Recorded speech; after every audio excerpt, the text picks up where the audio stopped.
Are your favorite streaming apps on your Hisense TV freezing or kicking you back to the home screen?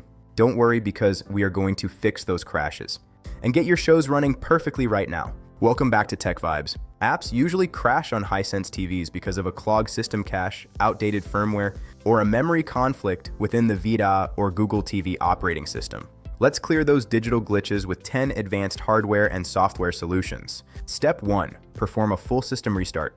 Do not just use the power button on your remote. Go into your settings menu, select System, and then Restart to fully flush the background memory. Step 2. Clear the individual app cache. Navigate to your app settings and find the specific app that is crashing. Select Clear Cache to remove the temporary files that are likely causing the software to hang. Step 3. Force stop the problematic app. If an app is acting up, use the Force Stop command in the app info menu. This kills the process entirely so it can reload from a clean state. Step 4. Correct your date and time settings. If your TV clock is even a few minutes off, security certificates will fail and cause apps like Netflix or YouTube to crash instantly.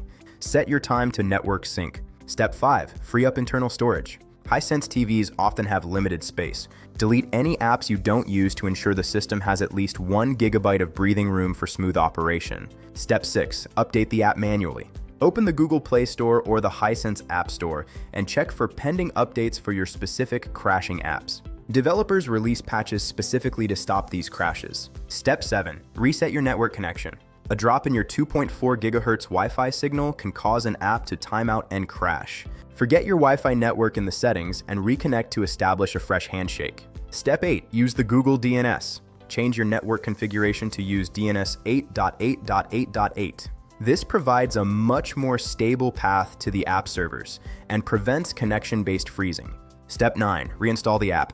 Delete the crashing app entirely from your TV and then download it again from the store. This replaces any corrupted code that might have occurred during a previous update. Step 10. The deep power cycle reset. Unplug your TV from the wall for 2 full minutes. While it is unplugged, hold the physical power button on the TV for 20 seconds to drain the internal capacitors and reset the hardware drivers. Here's a pro tip for you. If your apps are still sluggish, try turning off enhanced viewing or automatic content recognition in the privacy settings. This stops the TV from constantly scanning your screen, which frees up massive CPU power for your apps. If you are facing any difficulty with these steps, leave a comment below. I will personally reply to your questions within 1 hour to help you out. Make sure to like, share, and subscribe to Tech Vibes for more expert tech fixes. Your Hisense TV is ready to stream, so go enjoy your favorite shows.